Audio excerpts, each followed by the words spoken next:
Mirëmëngjesi edhe një herë për të gjithë ju që sapo jeni zgjuar dhe keni nisur ditën në Info Plus në Star Plus Televizion. Sot do flasim për promovimin e një libri tepër të veçantë. Unë jam Aroni, nuk jam budalla. Libër i ardhur në një mënyrë dhe një rrëfim tepër special nga Megi Vjerda Shtllaku. Mirëmëngjes të nderuar, faleminderit që je sot me mua në studio. Mirëmëngjes Fiora Alba, faleminderit shumë për ftesën. Është një kënaqësi e vërtetë të të kem sot në studio dhe faleminderit që ke sjell një libër kaq të bukur që do ju shërbej shumë prindërve, profesionistëve dhe të gjithë ne që jemi kurioz të dimë dhe të marrim informacione më shumë. Faleminderit shumë dhe mezi pres me bashkëndahet që ka qenë rrugtimi i këtij libri. Si nisi ideja për shkrimin e këtij libri, Megi? Ideja nisi si pasojë e shumë kontakteve direkte që unë kam me prindërit, direkte dhe indirekte për hir të vërtet, sepse ndonjëherë komunikimet vijnë edhe në forma jo direkte. Dhe shpeshherë prind mbashin pyetje shumë specifike, por edhe pyetje të një natyre pak më gjanë, për shembull zgjalljen e shkollës ose pyetje që lidhen me mënyrën se si duhet mu drejtu, si mu të kërkoj ndihmë, çfarë duhet me kërku te një profesionist, si duhet me u orientu në kontekstin ku na jena. Pyetje të cilat unë shpeshherë përpiqesha me u përgjigj, të pas parasysh edhe faktin që çdo situatë është e ndryshme për një situatë tjetër. Ndonjëherë bashkëndashin edhe përvoja të forta, bashkëndashin eksperienca të cilat ishin shumë të forta emocionalisht për ta. Unë sigurisht i dëgjoja me vëmendje, por mendoja her pas here që përgjigjet e mia, sado që mund të ishin ndoshta të përshtatshme në kontekstin ku më bashin pyetjet, ishin gjithmonë të limitume, sepse në psikologji dhe në raport me autizmin gjithçka funksionon e lidhën bashkë, funksionon si një tërësi drejtimi, pra një drejtim që përbahet për një tërësi hapash. Atëherë prej këtij rrugtimi që është i gjatë në vite, fillova me menu që ndoshta është mirë që këto pyetje të jenë të pasqyruar me diku. Diku ku mund mu lexu edhe për personave që nuk më njohin ose prej konteksteve të ndryshme që njerëzit jetojnë. Pastaj nisi shkrimi i librit në një periudhë kur unë gjeta edhe pak qetësi për me mujt me shkru, sepse unë jam edhe nanë, kështu që bashkë me koordinimin e profesioneve dhe pjesë si psikologe, si pedagoge dhe në gjitha kontekstet e mia, duhet me balancu dhe pjesën teme si nanë. Patjetër, duhet gjesh një rrugë. Duhet gjej një rrugë të përbashkët me gjitha roleve që unë maj në jetën teme, por me dëshirën e mirë që asnjëri prej mos të cënohet. Nisi shkrimi i librit, mori rreth 6 muaj kohë si proces shkrimit, goxha shpejt sepse unë nuk kisha në mendjen time gjithë ato që dosha me shkruaj, pavarësisht se nuk isha filluar akoma me shkruaj librin. U pasuru shumë me përvojat e prindve, sepse unë vërtet jam pedagoge në universitet, por libri nuk flet për teori. Libri flet për praktik, për dëshmi, për emocionet e prindve, për një rrugtim psikologjik dhe emocional që prindi është e nevojshme të njëjtim shteton, sepse dakord informacione ka pafund, ka kudo. Ne nuk kena shumë filtra në informacionin që na serviret dhe për këtë arsye ndonjëherë prindi mundet me gjetë vedin shumë konfuz për bërë një diagnoze. Kështu që libri sigurisht ka një synim që prindin me ndihmu me gjetë rregull me në ti, për me mujt me bëmë dhe zgjedhjet e veta. Nuk është një libër që thot ti duhet me bë këtë gjë, por është një libër që të fton me kuptu se sa mënyra ke për me vepru. Dhe në bazë këtyre mënyrave, pastaj secili prind bën zgjedhjet e veta. Kjo është diçka shumë e bukur. Sa mendon ti që prindrit do të lehtësohen nga ky libër? Sa do t'i ndihmojë ky libër ata? Tani duke nis nga fakti që disa prind kanë filluar me lexu librin dhe jam të marr feedbackun e parë që nga momenti i promovimit edhe pak përpara promovimit, prind më kanë thënë një fjali që ka qenë e përbashkët në gjitha rastet. Fjalia ka qenë që më duket sikur dikush ka lexuar jetën time. Wow.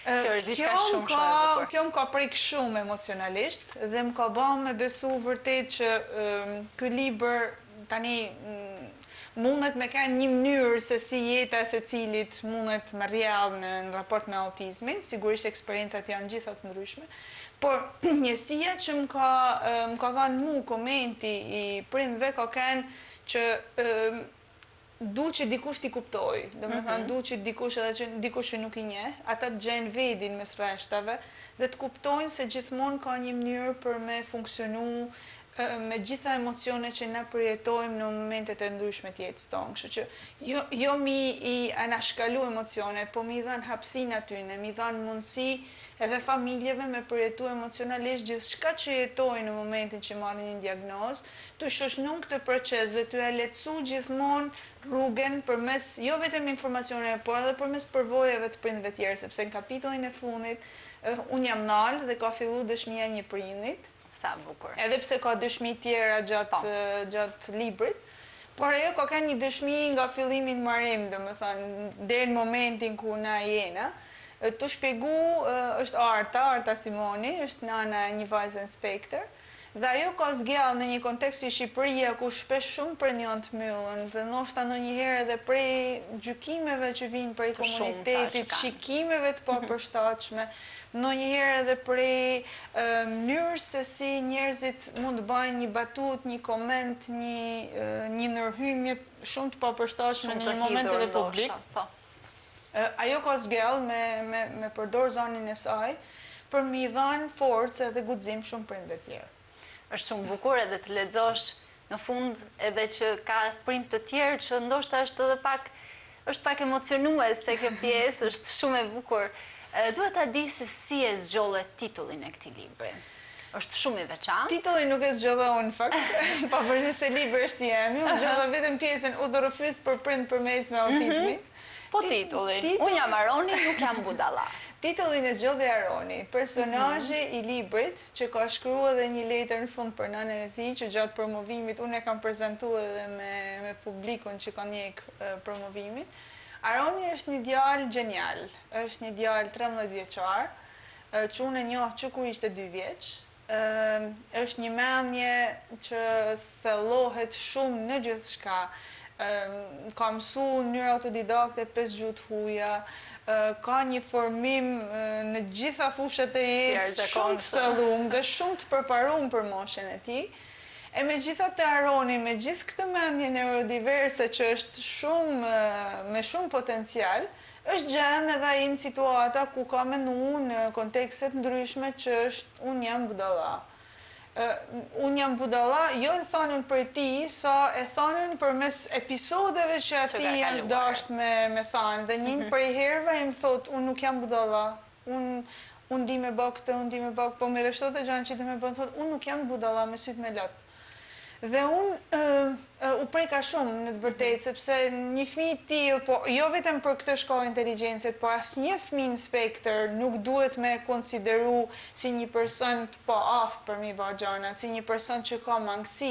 Është thjesht një mënyrë ndryshme funksionimit dhe është një ftesë për ne personat neurotipik, për mi pa personat me aftësi ndryshe, si persona me potencial që sigurisht kanë diferenca në mënyrën se si reagojnë ndaj shumë gjëra, por nuk kanë diçka më pak se ne, kanë thjesht diçka që është e balancuar në mënyrë ndryshme me personat neurotipik.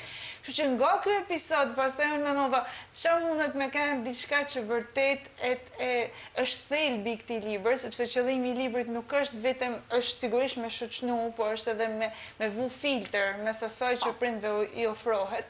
Të thy disa mite që ndonjëherë ne në komunikimet e përditshme mund të ngatrohen edhe mund t'i besojmë, mund të fillojmë me besu në gjëra që pastaj nuk janë të vërteta as shkencërisht.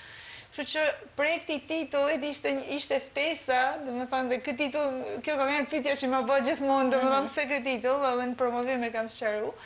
Ishte një mënyrë për mi thënë komunitetit shikoni se, domethënë, këto persona që ne i shohim si ndonjëherë si të veçuar ose ndonjëherë i shohim si problematik, në të vërtetë janë pasuri, janë një potencial njerëzor që na nëse i japim pak mundësi, nëse i japim pak shtys, munden me bë gjëra të mrekullueshme, kështu që kjo është ajo që unë kam dashur me transmetuar edhe përmes librit. Ndoshta i nisur nga kjo, libri a do të shërbejë edhe për ata personat që janë ndoshta paragjykues, Megi, sepse jetojmë në një rreth dhe kemi një komunitet shumë paragjykues. Shpesh herë edhe për ne të tjerët, jo vetëm për personat që kanë ftësi ndryshe. A mund të shërbej ky libër edhe për këta që të ulim pak ndoshta dozën e diskriminimit ndaj tyre, sepse më vjen keq ta them, por rrethohemi nga persona të tillë. Si që thash edhe në promovim, ky libër është për mendjet e hapuna kryesisht. Domethënë, unë synoj që libri fillimisht shkojnë te mendjet e hapuna. Te mendjet e hapuna që kanë nevojë për guxim për me punu me mendjet e mbyllura. Sepse në një farë mënyrë mendjet e mbyllura ekzistojnë në kontekstin tonë. Do të bajnë rrugën e vetë libri dhe jam e bindur që herët avon do të mrinë edhe aty. Sigurisht, kur na kena një informacion që ndonjëherë tenton me na prish disa skema të mbrëmshme që na kena kriju, në fillim mund ta refuzojmë pak, mund ta shtyjmë, mund ta spostojmë, sepse nuk na pëlqen të përballena me atë që është realiteti dhe që në një farë mënyre na kërkon që edhe ne të modifikojmë reagimin tonë. Unë mendoj se i shërben shumë edhe personave që kanë këtë frymë, sepse ndonjëherë njeriu jo gjithmonë në mënyrë qëllimshme mund të bajnë batuta dhe kur nuk e njeh realitetin. Pra mund të nollin që në momentin që një person mendon se autizmi është një smundje, mundet me konsideru eksperiencën e një prindi si një smundje, pra do të thonë si përballje me një smundje. Ndërkohë që nuk është mënyrë ndryshme e funksionimit të trunit personit.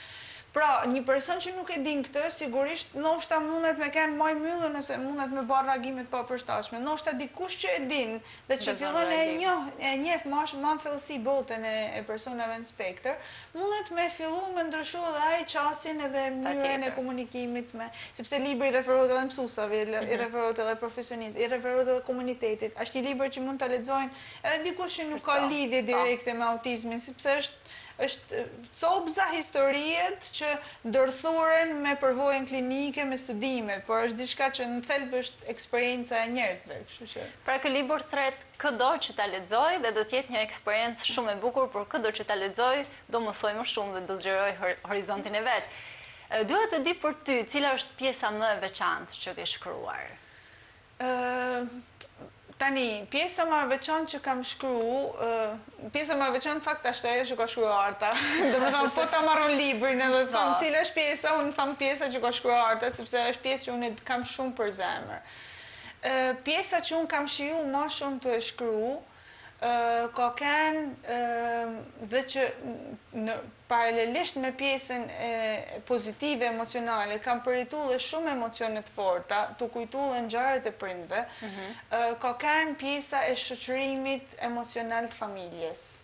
Pra, është një kapitull i parë, sepse gjithçka nis me një botë që prindi e ka pas në anën e vet, edhe që shemet. Në momentin kur prindi merr një diagnozë, gjithçka që ka pas në anën e vet nuk është më ashtu si e ka pas në anën e vet. Dhe është një pjesë që realisht prindin e vendos në një gjendje ndonjëherë shumë të fortë emocionale. Çam ka bë me zgjell këtë kapitull dhe me veçu për i tanë kapitujve tjerë, është episodet që prind kanë bashkënda me mua. Episodet e cilat unë, nërkohë që e shkruaja, domethënë, njatë sa e kam shiju si proces të e shkru, njatë që edhe jam emocionu personalisht, unë nuk di nëse ka autor të tjerë, po unë kam kjo nërkohë që shkrusha pjesë të këtu me të librit tem. Sepse ajo që më ka prek nuk është vetëm çështja e autizmit ose çështja e komunitetit ose çdo lloj gjaje tjetër. Është emocioni që vjen për prindve. Domethënë një prind që të vjen i dëshpëruar se thotë fëmijës tem kanë thënë që fëmia im zbahet. Domethënë fjali shumë të forta që unë i kam vu me tituj në libër dhe që janë thënë realisht në kontekstin tonë, është një pikë që vërtet më ka prek shumë emocionalisht, sepse unë e mendoj vedin në pozicionin e secilit për atyre prindve që janë përballë me këto gjëra. Sigurisht është ndryshe me rrit një fëmijë neurotipik, ndryshe me rrit një fëmijë me autizëm, sepse edhe sfidat janë shumë të forta. por është ndjeshmëria jonë ka shtyne dhe mundësia për mja lecu këtë proces, sidomos të thonë gjana, të mos thonë edhe ndonjëherë gjana që nuk duhet edhe që nuk janë as të vërteta, sepse një fëmijë gjithmonë mund bëhet. Një fëmijë s'ka nevojë, është potencial në vetveti, pavarësisht sfidave që kalon, dhe është aftësia jonë për me kuptu se si mund të ndihmojmë që pastaj nxjerr në pah gjithçka që ai din me bë. Kështu që ky ka qenë kapitulli, ndoshta sepse ka qenë edhe i parë, ka qenë edhe impakti i parë dhe mandej gjatë rrugës. Kjo ka qenë një pjesë, nëse pjesa tjetër ka qenë letra e Aronit. Letra e Aronit që ka shkruar për mamën e vet.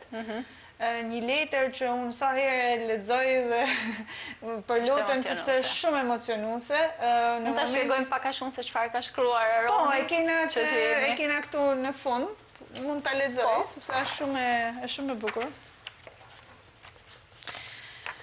Është këtë të mbyllja, dhe mund të lexoj edhe po, me shumë kënaqësi. Mami e dashur, ndoshta ti nuk e kujton kohën, kur unë zgjohesha natën e nuk flija dot.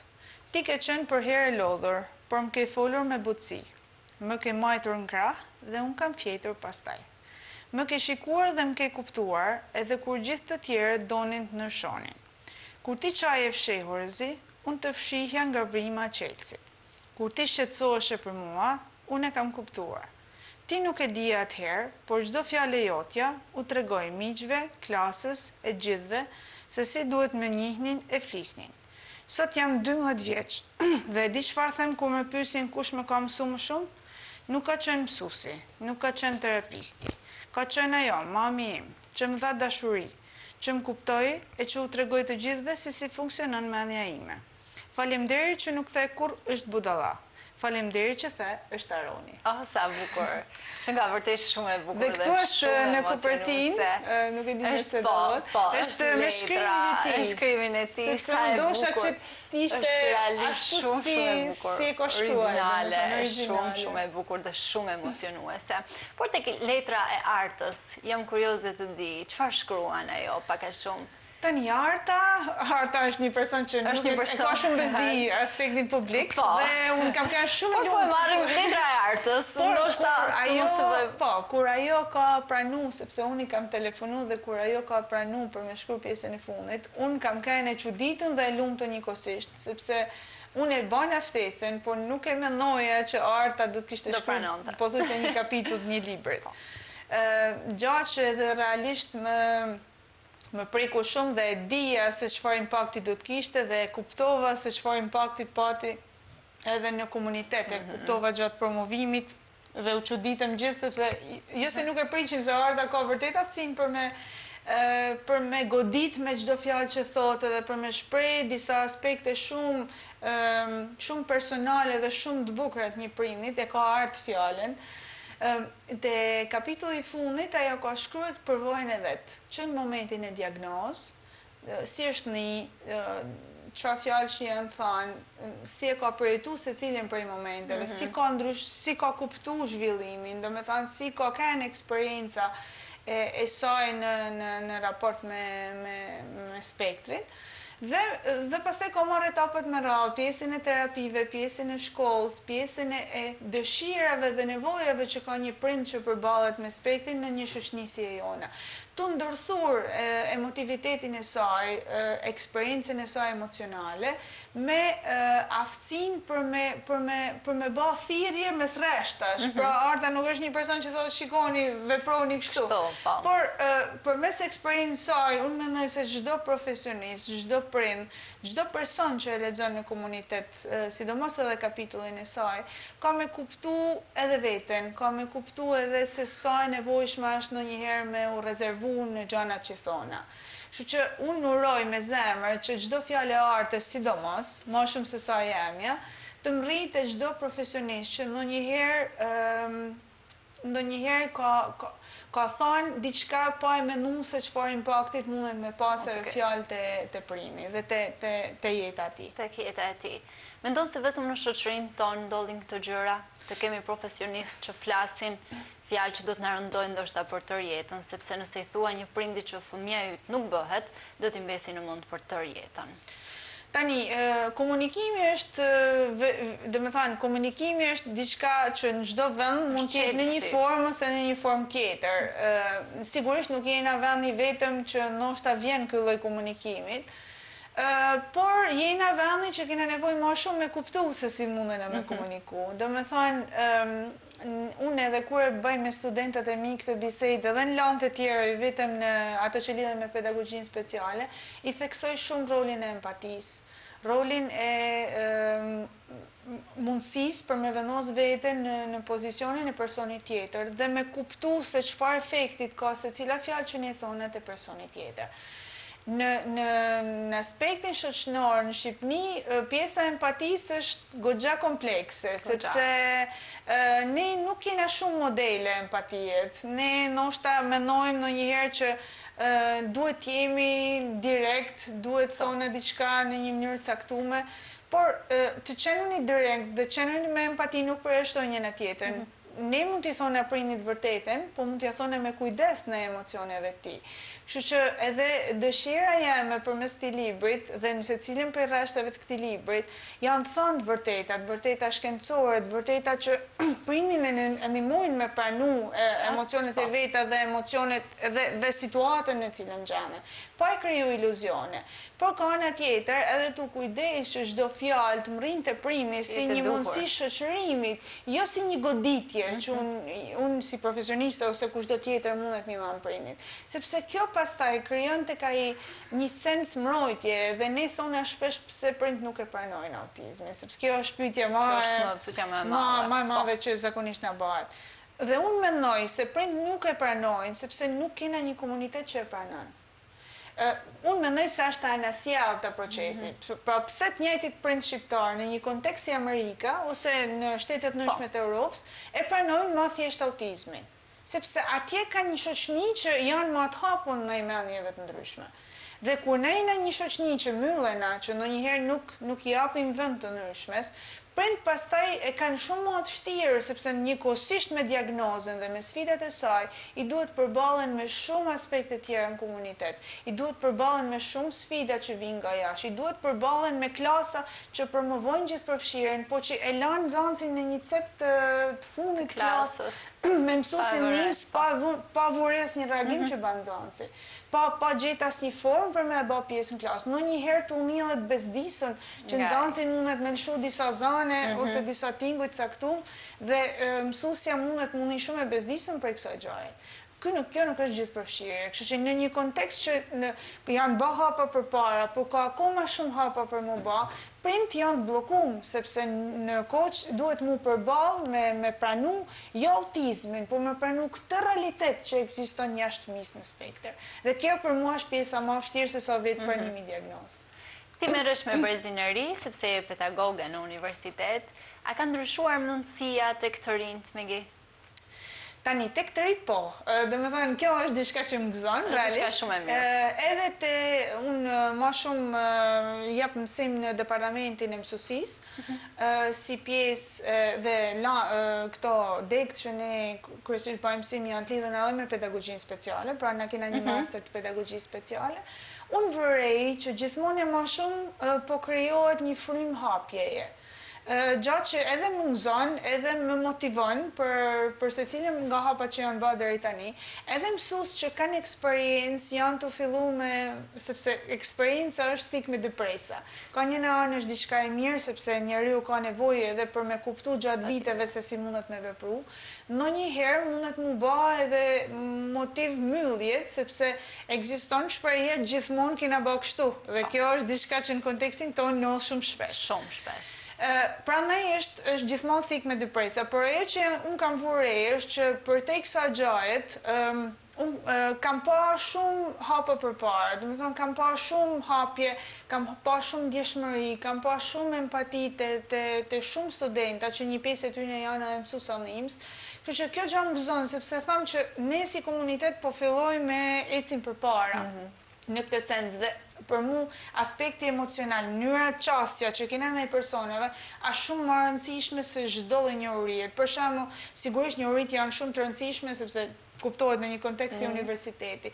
Por në njëherë njohurit, nëse bëhen pa ndjeshmëri, nëse merren pa empati, nëse merren pa hapje, mendore ndaj fenomeneve dhe ndaj situatave me të cilat përballen, munden më kthyn bumerang, munden më kthyn në një hapësinë ku na thjesht dim, po nuk veprojmë.